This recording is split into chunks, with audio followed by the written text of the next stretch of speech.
All right, here we go. Hopefully this mic's working. A little bit of grief with it earlier. And I'm back inside again. I went outside. I'll tell you what. You should have seen the smoke plume that was coming up above the mountains. I can see it out the kitchen window towards a town in British Columbia called Lytton, which is way off in the distance, probably a couple hundred kilometers, whatever it is. But there wasn't a cloud in the sky for miles, anywhere, any direction. Hot as hell. And all of a sudden, here comes this big, massive plume of, it looked like white clouds. And I was thinking, we're both looking at it thinking, holy crap, what is that? That is so weird.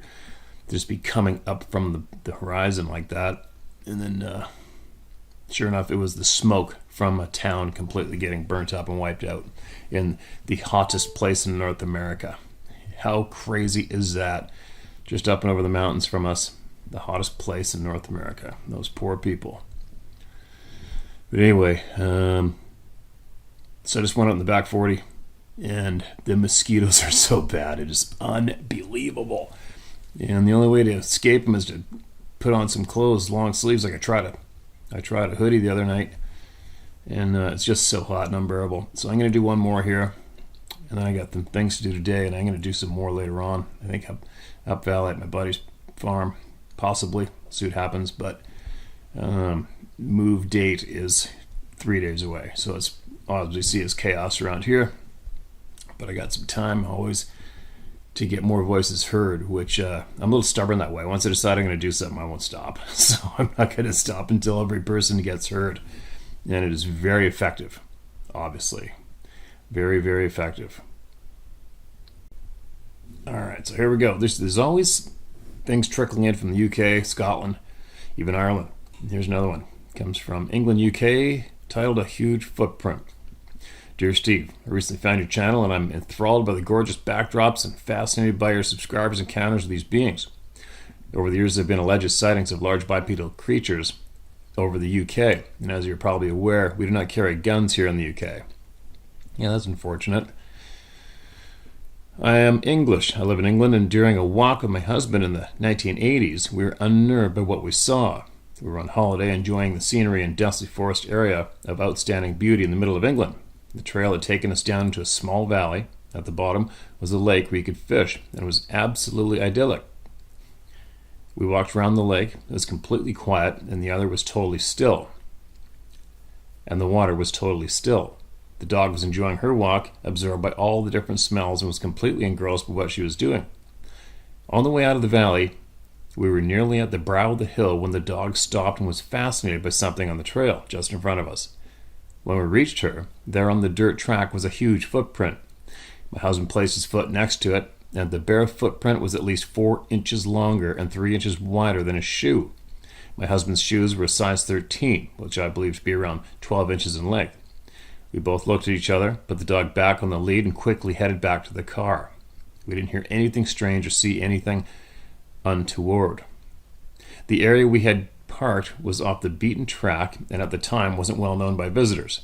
I can still see this footprint in my mind's eye and remember the day as if it was yesterday.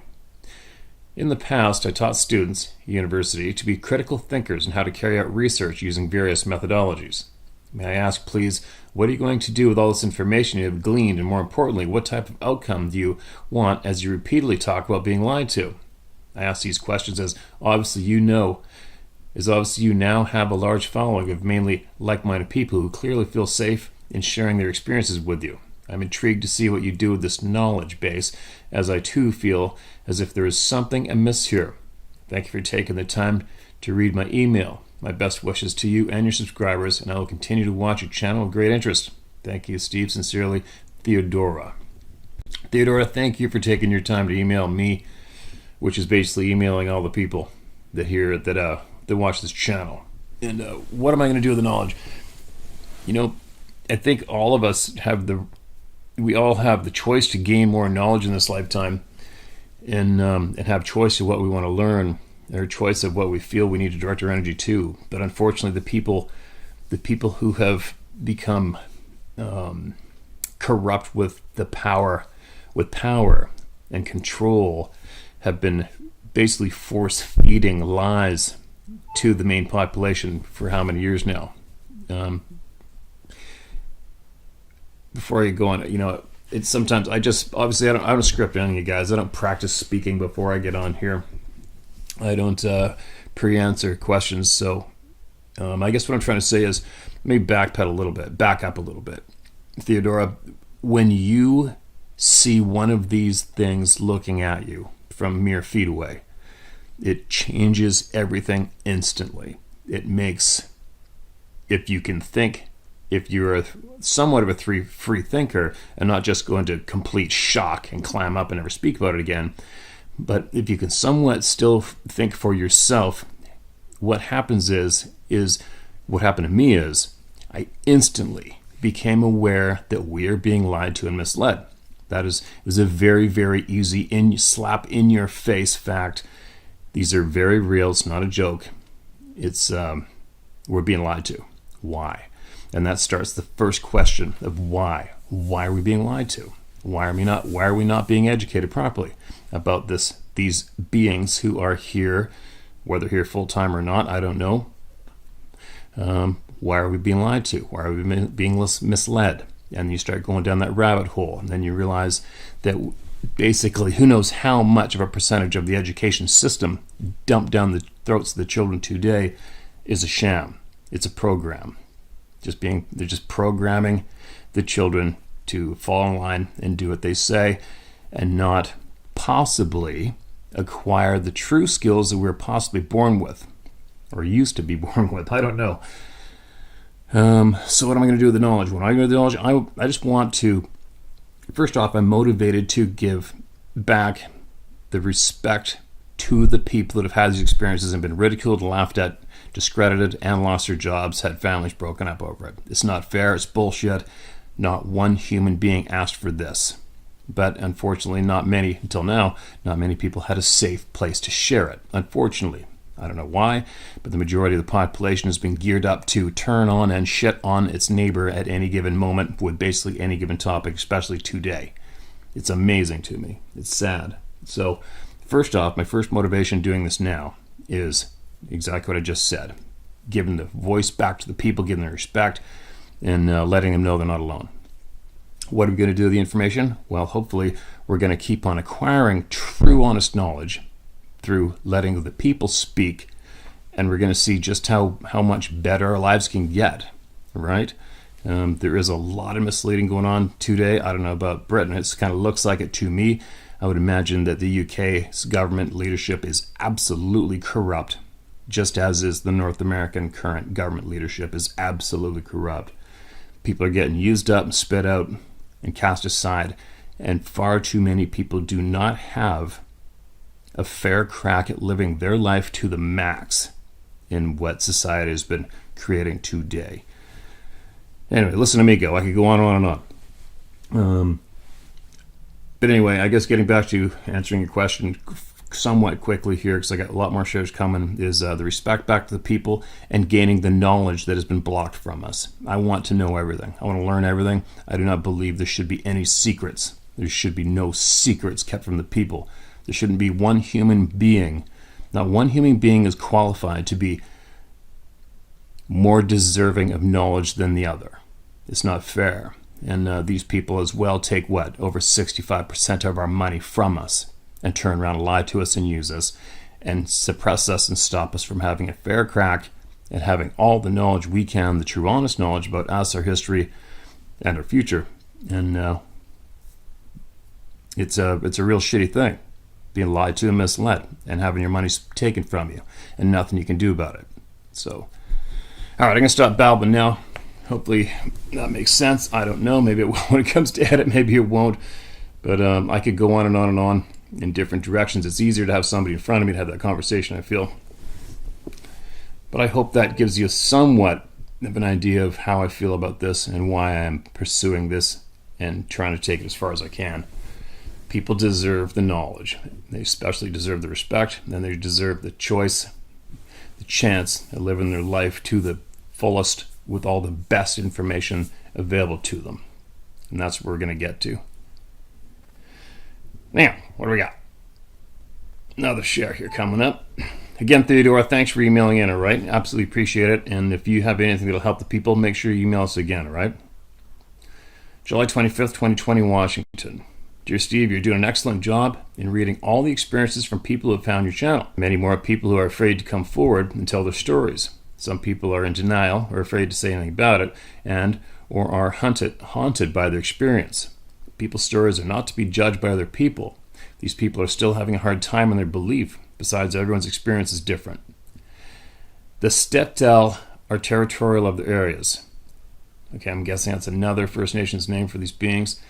To radiate fields of frequencies to where we feel and hear them. Some forest people are invisible and or shimmer while passing through portals. Some of the Stettel arrive as bright lights floating up and then downward before appearing in seen and unseen form. Remember, we're all connected and must learn to respect the boundaries presented in the forest. If you can see cross logs, trees, do not enter. If you see a broken tree at the base and leaning and connected to the base, stay on the trail and do not enter. Some invisible creatures will attack you and leave physical marks. I'm starting to see more of the Stettel as each tribal member reveals more to me.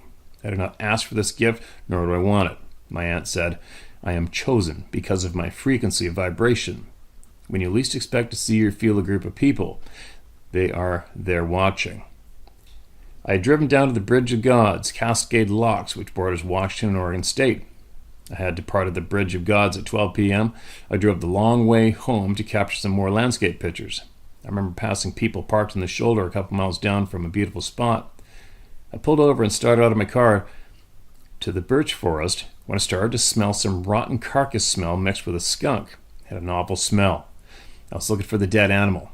I stepped onto the road and looked up towards the birch trees. To my curious mind, I saw a 12-foot plus dark brown and red, erect, hairy creature. This tall creature stood behind the birch tree while looking at me from the second branch.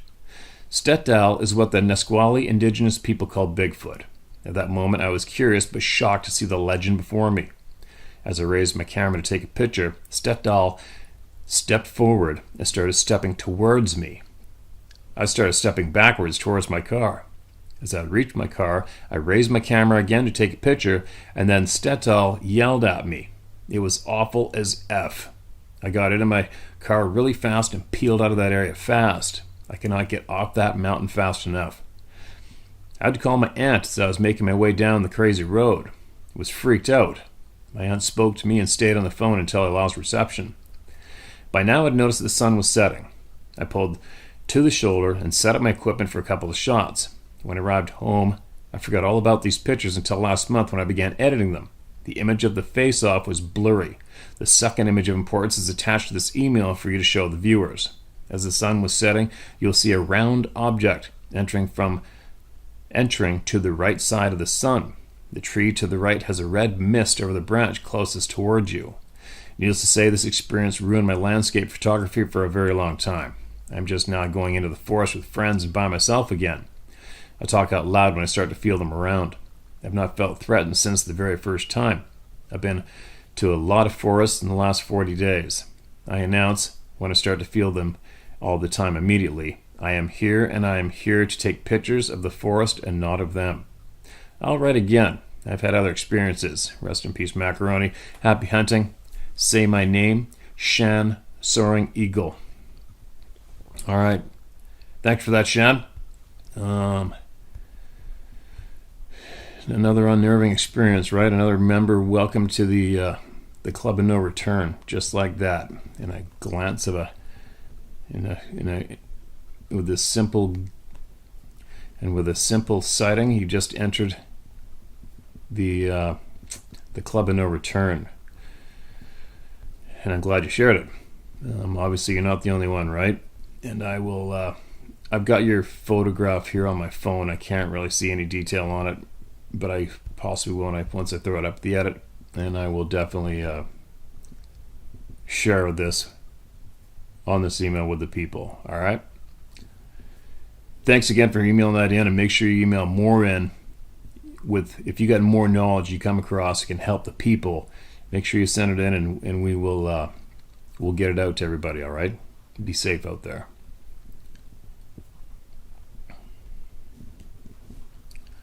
All right, my experience. Hey, Steve, please share without my name or email address. Okay, man, you got it. Big fan of your YouTube channels, and you seem to be living the life a lot of us can only dream of. I know the trials and tribulations are still there, but the more time spent in the wilderness eases those concerns, at least for me. To get to the chase, I grew up in central New Hampshire.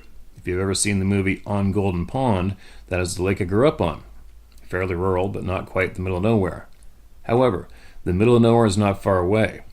Myself and one of my best friends, over 20 years at this point, saw one of these beings when we were 16. He's exactly a week older than me, and we're enjoying our first taste of freedom as his grandfather had given him an old car, and he got his license before me. We were driving along an out-of-the-way dirt road not far from my parents' house. The kind of road you wouldn't be on unless you knew it was there. This thing, being, creature, whatever you want to call it, walked right in front of us as we came around a sharp bend on the narrow old road. It was huge. We were so close we could only see up to just around the tricep/shoulder area. It was a burnt reddish-brown color and very clearly walking on two legs. We both looked at each other and said, "Holy shit."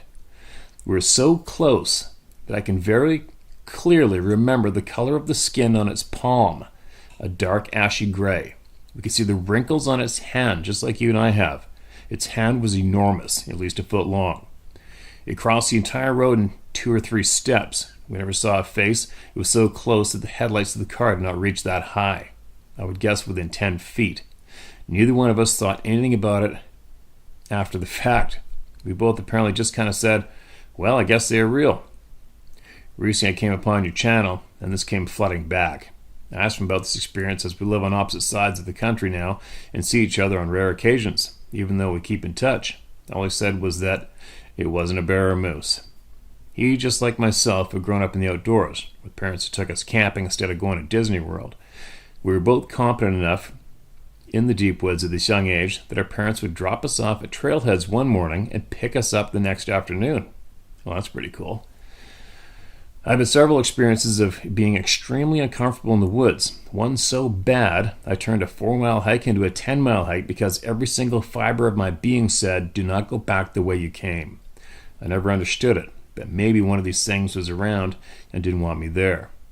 All right, man, I appreciate what you're doing.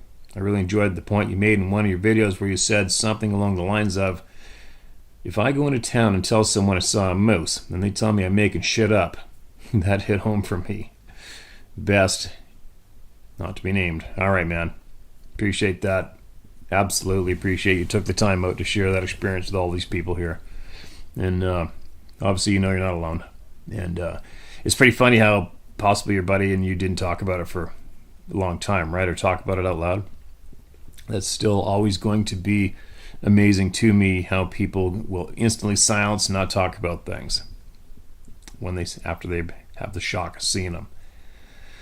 But this is really turned around, isn't it? I mean, isn't it absolutely amazing how many people have had experiences and are writing in? Or maybe it isn't amazing. Maybe it's mathematically correct, considering this is very real and going on. So I guess it would mean that this has been going on since the beginning of our time, right? And still going on today. And with billions of people on the planet, that makes for a lot of experiences. But holy cow, what an effort the pricks have put down to keep this topic suppressed. How amazing is that? Those dirty bastards. But at least we're turning around now, right? Oh, there's my token plane in the background going over the house. All right, here we go. Tuscaloosa, Alabama. Tuscaloosa, spent much time in Tuscaloosa. Hello, Steve. What you're doing is very much appreciated. Feel free to share my name. My name is James Dunn. As the header says, I was in Tuscaloosa, Alabama. It was about 3:30 in the morning when I was awoken from my sleep because the lady that we were staying with at the time needed a ride to work. I can't say I was overly joyed by this, but I went ahead and got up and gave her a ride to where she worked, which was about 13 miles away from the house we were staying at the time.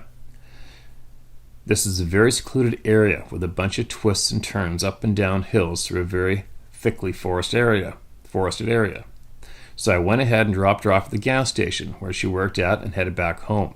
About halfway or so from the house, the vehicle I was in started sputtering. I said to myself, "Oh great, this is just great, of course, this would be happening right now." The gas hand was broken in the vehicle, so dare I say I ran out of gas.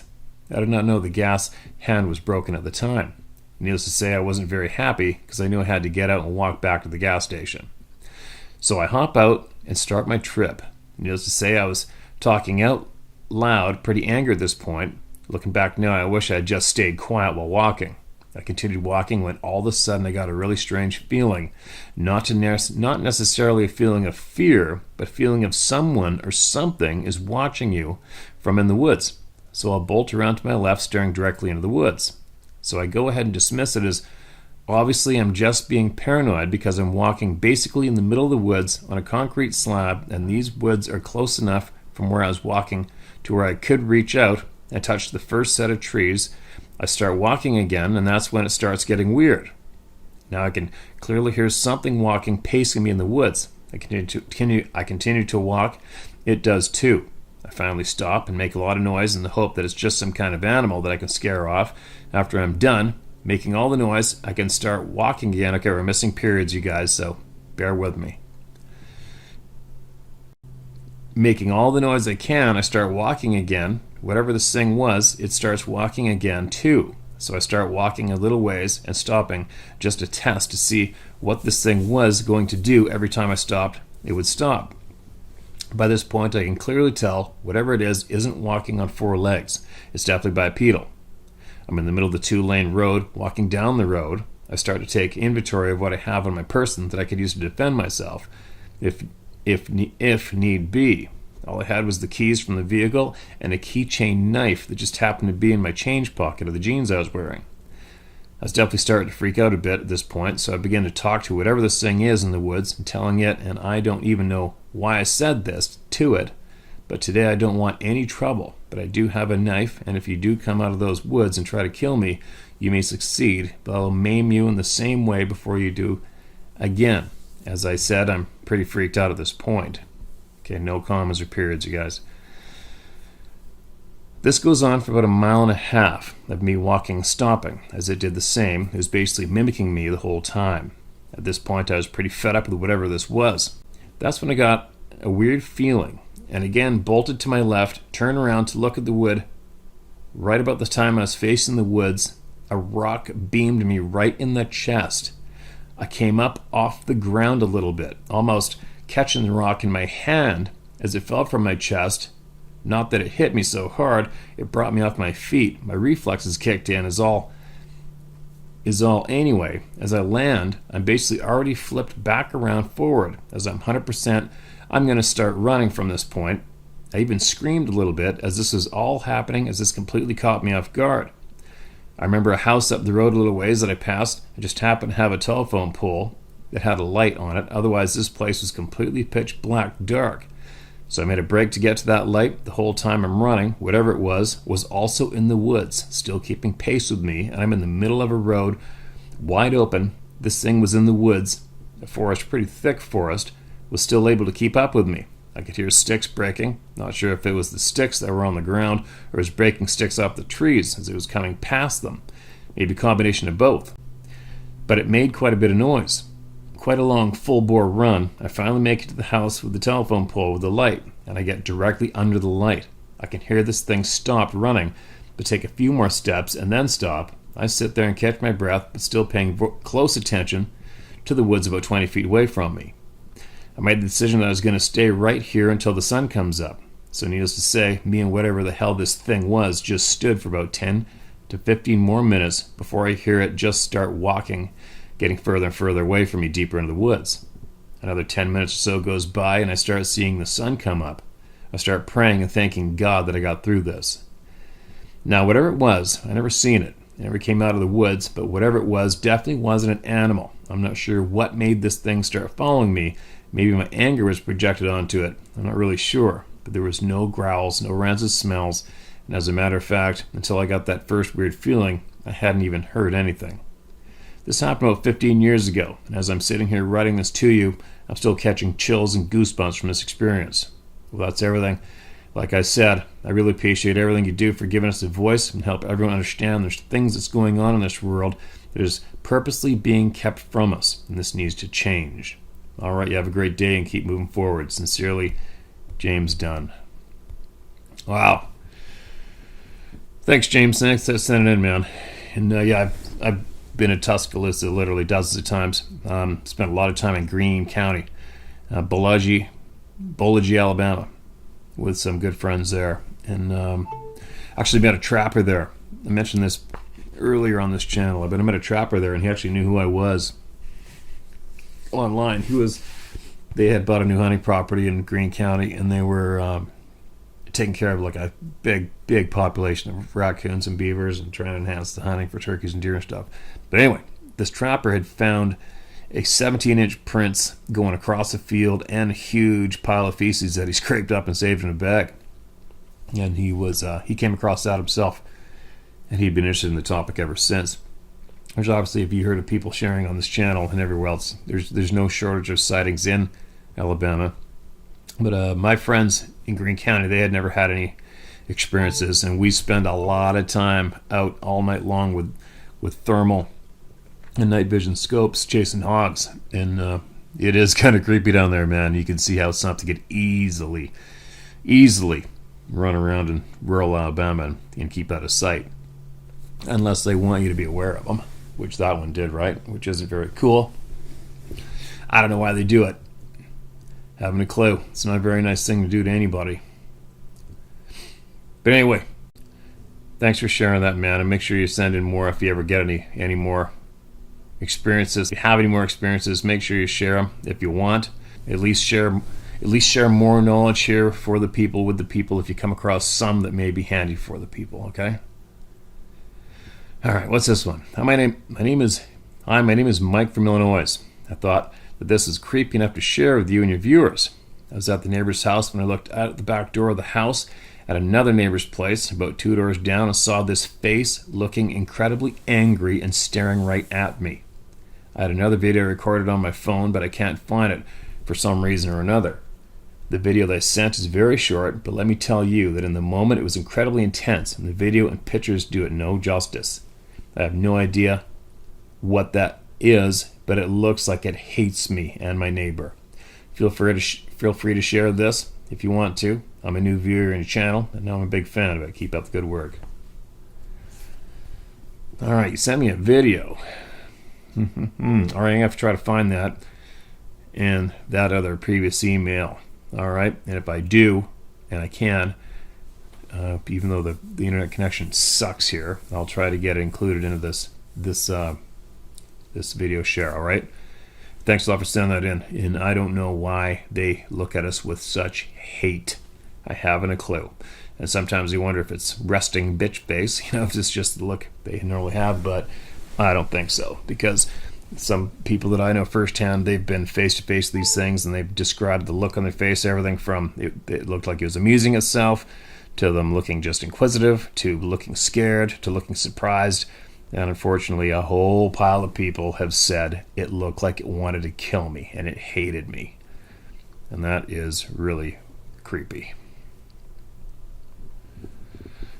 Anyway, here we go. Military story. Please leave my name and email confidential. I prefer not to use the base name, but I thought I'd leave it in so my story would be verified to a point. You know what? You know what I've found is there seems to be a handful of people on here that no matter who or what it is, if somebody says they're military, people just want to dive bomb and say, nope, you're lying, you're lying, you're lying. You wouldn't have said this, you wouldn't have said that, you wouldn't have used this word, you wouldn't have been in there, you wouldn't have done this. It's like, holy shit, you guys. Just listen to the frickin' email and take from it what you will or leave it, all right? It gets a little frustrating sometimes. But anyways, that was a little babble. Let me carry on here. Early in the morning, around 2 a.m., January 17th, 1991, I was assigned to do a patrol in Area 6 on Barksdale AFB in Louisiana.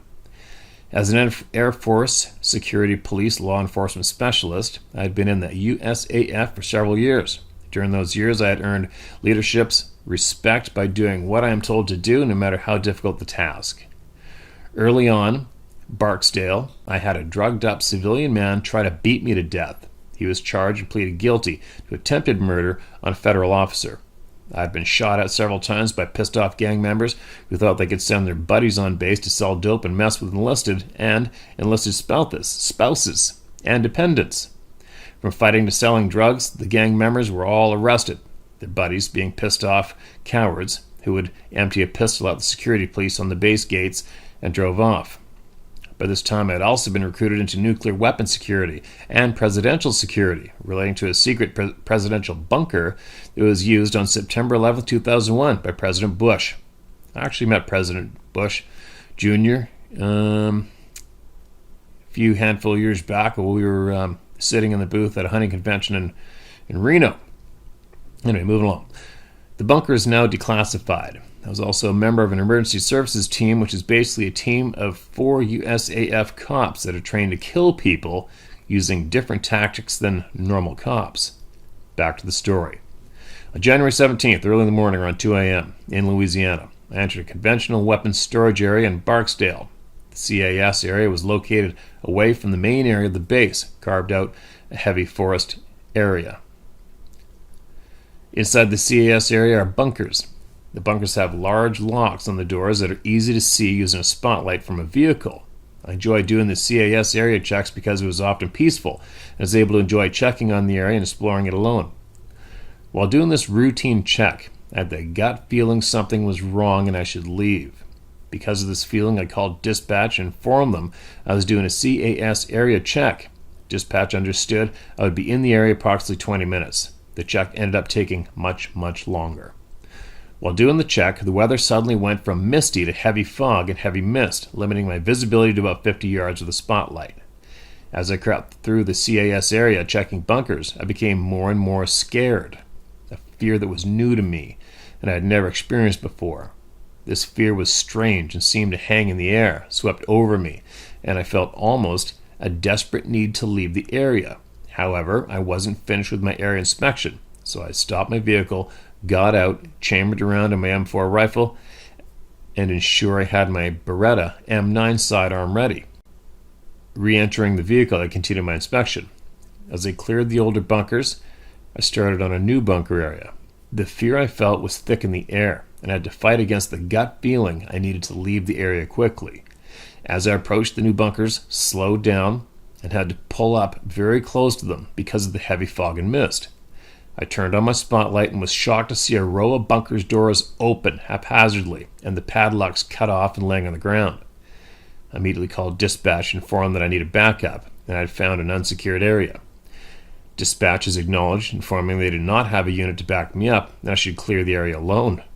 Everything I was informed to do was so far out of our normal procedures that I knew dispatch was dealing with a much bigger issue. I put the vehicle in park, grabbed my M4 rifle, and slipped the safety off. I took out a flashlight and looked into the bunkers that had been cut open to find all of them completely empty. Relieved, I knew terrorists or enemy combatants would take what they needed or wanted and would leave a lot behind. Only the USAF would empty all those bunkers so quickly. I called dispatch and informed them I was going to return to the main base, and they acknowledged. An incredible terror was being directed at me. It felt as if it was trying to control me, and I felt as if there was someone close by who absolutely hated me, and I was picking up on this hate and projected fear and loathing, an intense evil that I should get away from. I got back into my vehicle now that inspection was complete and drove up to the locked gate that I needed to open to drive the vehicle out. As I exited the vehicle, I had this absolute terror wash over me, to the point that I looked around into the darkness, mist, and heavy fog. I even called out asking if there was somebody nearby. Nothing but complete silence. No aircraft, background noise, no radio chatter, no vehicle noises from afar. Bizarre for a busy Air Force base. To make a long story short, the gate was stuck. I was unable to open it. The evil feeling became incredibly strong now. I could feel this presence standing behind me, full of hate and evil. Becoming increasingly aware of this invisible entity or creature, I stopped, turned toward the area I could feel this thing was at, and asked it politely to allow me to leave. I turned back and the gate was free to open. I drove my vehicle through, locked the gate from the inside, and walked about 20 feet to a pedestrian gate and attempted to unlock it to leave the area. I couldn't unlock it. I felt this entity almost pressing against me, emitting almost overwhelming fear. Fighting the fear, I once again turned towards this entity and asked if I could please leave. I turned back to the gate and it was easily unlocked. I exited the gate and turned around, locking it shut. I had this distinct feeling the entity was not able to leave the CAS area and I was safe from it. But it felt as if it was projecting hate and the intense fear at me, trying to terrify me, which worked. I cleared the round out of my M4 and put the weapon back in my truck. As I turned back to my normal duties, I realized hours had passed conducting my 20-minute inspection. It was now around 7 a.m. I was about to leave and turn towards this entity one last time. I said, "Thank you for letting me go." Suddenly the hate and the fear stopped and felt this invisible entity move away from me back towards the new bunkered area. I returned to the main base, turned in my weapons, and went into the flight chief's office to explain why I was late returning and brief him on finding bunkers open. I knocked on the door, hearing "Enter." I pushed the door open to see the day shift flight chief sitting behind the desk. When he recognized me, he stood up and said in a very aggressive manner, "Did you see it?" Thinking this NCO was talking about the open bunkers, I said, "Yes." He came closer, in an aggressive manner again, asked if I had seen the creature. I was taken back and said no, but I felt it. He looked me in the eye and told me, never go into the CAS area alone. And if I was ordered to, which was common, to discreetly inform dispatch, I can't enter the area alone because I was given a lawful order not to. Strangely, I was never assigned the CAS area again. As I write this, it is June of 2021. That experience was truly the most terrifying experience of my life. I'm now 53 years old. I live and work in remote Alaska. I've been charged by a bear. It's close to the terror I felt as a young man on the base, but not as bad. Alaska. Well, I'm sure you know there's no shortage of sightings of these things. Well, I wouldn't say the same thing you experienced at the base, but there's no shortage of Sasquatch sightings in Alaska, that's for sure. And what an intense, crazy-ass experience you had, man. It's too bad you couldn't have got that guy to, that officer to tell you exactly what the creature was. That's amazing. Any other people out there listening to this channel, if you know exactly what was shared, anything, if you know anything more about this topic in this area and what was shared with us through this email, and you want to add to it, please do. Many people are going to be very, very curious about the quote, creature, end quote, that is around those bunkers. What an intense, scary, shitty experience. So many people are experiencing similar or the exact same. Isn't it something else? It's unbelievable, man. It's endless. Endless. It just sucks that, it just sucks we're being lied to and misled. Not informed, honestly. It's not fair. Hello, Steve. My name is Eric Diehl. D-I-E-H-L. So my last name is D-A-H-L. Pronounced Dahl is Dahl, so Diehl. I'm going to guess that's the correct way to pronounce it. I hope I didn't screw it up, Steve. I hope I didn't screw it up, Eric. I'm from Malvern, Arkansas, in the south central part of the United States. I've been listening to and watching your channel for a few years. I really enjoy listening to everyone's encounters with this creature. I too have several encounters with this creature. I've always been outdoors ever since I was a young kid. I've always enjoyed hunting and being outdoors. My first encounter happened when I was 14 years old. It was late August, and the power was out, so of course we had the windows open. It was around 1:30 a.m. when I could hear my horse in the backyard flipping out. She kept running frantically around the pasture in her backyard. I grabbed a spotlight to check and see what was going on. I shined the light on her to see her trembling. Her whole body was shaking, and she would not take her eyes off the tree line that was about 500 yards behind her house. I've never seen a horse so traumatized, and I've grown up with horses all my life. As I'm shining the light trying to find out what is out there, I hear this creature scream, howl, or whatever you want to call it. I can feel it in my bones. It makes the hair on the back of my neck stand up every time I think about it. I could hear the creature take off running through the pine thicket, snapping trees, and then letting out two more loud groaning screams. However, I did not see this creature, and remember this tree line is at least 500 yards behind her house. I heard it clear as day. I know what a bear sounds like as well as bobcats and mountain lions. This creature was far different than anything I've ever heard. I woke up the next morning for school. After a long night of little sleep, my sister opens her door and asked if I heard that noise last night. I remember a sigh of relief coming over me, knowing that I was not the only one that had heard this strange creature. 2 years later, at the same house, archery season has just opened up. I've been hunting several mornings, and I keep smelling this awful smell. It almost smelled like soured milk, so instantly I'm just thinking it's a black bear and continue to hunt. About 2 weeks into the season, I decided to try an evening hunt. It was relatively a slow evening. About an hour before dark, I see a large group of deer feeding towards me. I'm set up on the edge of a field looking into an oak flat. The deer are calm and are getting closer. I noticed a doe in the back of the group looked really poor. So, being the hunter I am, I decided I would take her if she gave me the chance. The deer about 60 yards away from me, and I noticed the deer I was going to shoot walks away from the herd into the same thick cover. I lost sight of her and put my attention on the deer feeding towards me. I then hear a twig snap, and I heard a deer bleating like crazy. It was out of my hearing in seconds. Whatever grabbed this deer had to jump a 6-strand barbed wire fence. I was so shook up and scared I called my dad to come and get me and bring a gun. I did not hunt a while after that due to the encounters I had with this creature. I'm now again an avid bow hunter and got into elk hunting last year. These are my encounters. I really enjoy your YouTube channel and your zero bullshit policy. Keep up the good work and God bless you. All right, man. Thanks for that share, Eric. And it's funny, like I've said to how many people, if you had an experience, a feeling, and in the woods alone, or whoever, with anybody else, and it compels you to go online, seek out this topic, then find this channel, and then seek out the email address and go out of your way to type an email to share with the people, you already know what you heard. You know. And you're going to go elk hunting, just beware. What I can tell people is grizzlies and elk go hand in hand, all right? If you're going to be in a state or province where there's elk, and if you're going to a state where there's elk and grizzly, just be aware that where there's elk, there is grizzly bears that go hand in hand, and as well that where there is elk, there seems to be a higher number of experiences with these beings, these people, whatever they are. So good luck, stay safe out there, and if you ever come across any good solid knowledge that you feel the people need to hear, be aware of, make sure you email it back into us, all right, and I'll get it shared with everybody. But be safe, good luck, and I will talk to all you guys a little later on. I got a lot of shit to do today. Holy cow. Oh, a small P.S. Good friend of mine, he's a captain with the Whistler Fire Department.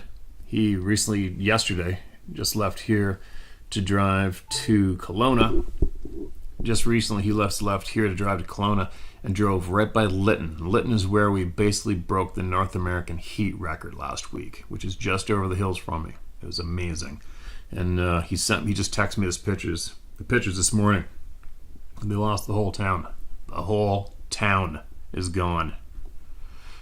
They figured possibly the train going down the Fraser River ignited the fire, and the thermal winds were just ripping up the valley at the time, and the whole town was gone. It's a very, very, very sad, tragic, terrifying thing to happen to all those people there. So send them a prayer. Be careful out there.